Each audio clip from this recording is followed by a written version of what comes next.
Welcome to the channel. If you use the Opera browser and find the text too small or too large, this video is for you.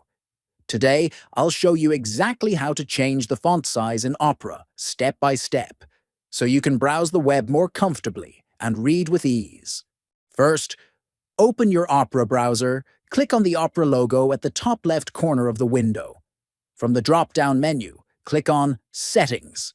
Now, look at the left sidebar and click on Privacy and Security. Next, scroll down until you find the Appearance section. Under Appearance, you'll see a section called Fonts. Click on the drop-down next to Font Size. Here, you can choose from several options: very small, small, medium, large, or very large. Your changes are applied instantly, and there's no need to restart the browser, and that's it. Adjusting font size in Opera is quick and easy. If this video helped you, feel free to like and subscribe for more simple browser tips. Thanks for watching.